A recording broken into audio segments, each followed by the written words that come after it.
Fortune বরিশালের মালিক মিজানুর রহমানের জীবনের গল্পটা আপনাকে শুধু মুগ্ধ করবে না, অফুরন্ত অনুপ্রেরণাও দেবে। গোটা বরিশালকে গর্বিত করা এই ব্যবসায়ী একটা সময় টিউশনি করিয়েছেন, জুতার ফ্যাক্টরিতে খেটেছেন। আজ নিজেই আধ ডজন জুতার কারখানার মালিক। ব্যবসায়ী জীবনের পদে পদে বাধা এসেছে, সব ঠেলে তিনি সামনে এগিয়েছেন। ক্রিকেটকে শুধু ব্যবসায়িক স্বার্থে না, হৃদয়ে ধারণ করেন মিজানুর রহমান। কেমন ছিল মিজানুর রহমানের সংগ্রামের গল্পটা, আর কিভাবেই বা তিনি ক্রিকেটে আসলেন, বিস্তারিত জেনে নিন। বরিশালের ছেলে মিজানুর রহমান যখন গ্রামের স্থানীয় স্কুলে পড়াশোনা করতেন তখন বিদ্যুৎ ছিল না। হারিকেন জ্বালিয়ে তাকে পড়াশোনা করতে হতো। কলেজে উঠে চলে আসেন চট্টগ্রামে এক নানার বাড়িতে। সেখান থেকেই এইচএসসি পাশ করেন। 1996 সাল বরিশালের বাবুগঞ্জের মিজানুর ভর্তি হন চট্টগ্রাম বিশ্ববিদ্যালয়ে। পরিবারের বড় ছেলে তিনি। টিউশনি করে পড়াশোনার খরচ মেটাতেন। হঠাৎ বাবা ইন্তেকাল করলে সবকিছু এলোমেলো হয়ে যায়। ছোট 4 ভাইয়ের পড়াশোনা আর সংসারের খরচ কিভাবে চালাবেন তা বুঝে উঠতে পারছিলেন না মিজানুর। টিউশনি ছেড়ে জুতার কারখানায় চাকরি নেন। সেই সঙ্গে বিশ্ববিদ্যালয়ের পড়াশোনাও চালিয়ে যান। কিছুদিন পর বন্ধুদের উৎসাহে চাকরির পাশাপাশি ছোট পরিসরে দরজার তালা সহ বিভিন্ন সরঞ্জাম আমদানির ব্যবসা শুরু করেন। তাতে কিছু মুনাফা হয়। 2004 সালে জুতার একটি ছোট এমব্রয়ডারি কারখানা দেন। এর মাধ্যমেই মূলত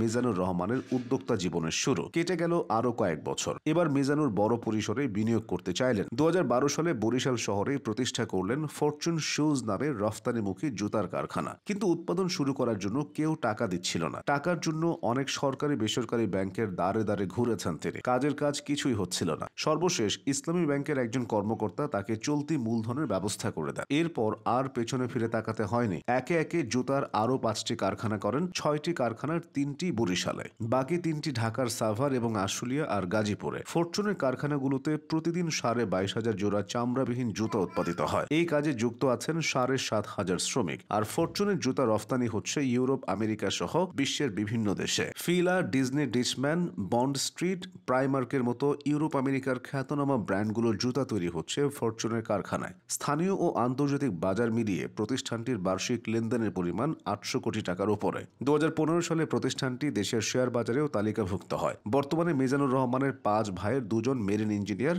বাকিরা ব্যবসাতে আছেন। বর্তমানে মিজানুর রহমানের ফ্যাক্টরিগুলোতে 7,000-এরও বেশি কর্মচারী রয়েছেন। তিনি 2,000-এরও বেশি কর্মচারীকে নাম ধরে চেনেন। অফিসারদের সঙ্গে তিনি যতটা না কথা বলেন, তার চেয়ে ওয়ার্কারদের সঙ্গে বেশি কথা বলেন। করোনার মধ্যে তিনি কর্মচারীদের কাপড় পর্যন্ত দিয়েছেন। ফরচুন শুজ ফ্যাক্টরির লোকেরা মনে করে তারা সরকারি প্রতিষ্ঠানে চাকরি করে। কোনোদিন বেতন নিয়ে ঝামেলা হয়নি, ওভারটাইম নিয়েও ঝামেলা হয়নি। কর্মচারীদের 90% নারী। প্রশিক্ষণ দিয়ে মিজানুর রহমান তাদের দক্ষ কারিগর হিসেবে গড়ে তুলেছেন। মিজানুর রহমান যেন পরশ পাথর, যেখানেই হাত রাখেন সেখানেই সফল হন। কিন্তু ফরচুনের ব্যবসা যখন ধীরে ধীরে বড় হচ্ছিল তখন হোঁচট খায় ফরচুন। বিশেষ করে 2014 সালে রাজনৈতিক অস্থিরতার কারণে ফরচুনের অন্তত 25 কন্টেইনার বন্দরে আটকা পড়ে। এছাড়া প্রতিষ্ঠানটির কর্মীদের আনা নেওয়ার কাজে নিয়োজিত 4টি বাস এবং একটি ব্যক্তিগত গাড়ি দেয়া হয়। সব মিলিয়ে বড় ধরনের ক্ষতির মুখে পড়ে ফরচুন। কারখানা বন্ধ হয়ে যাওয়ার উপক্রম হয়েছিল, কারণ অনেক অর্ডার বাতিল হয়ে গিয়েছিল।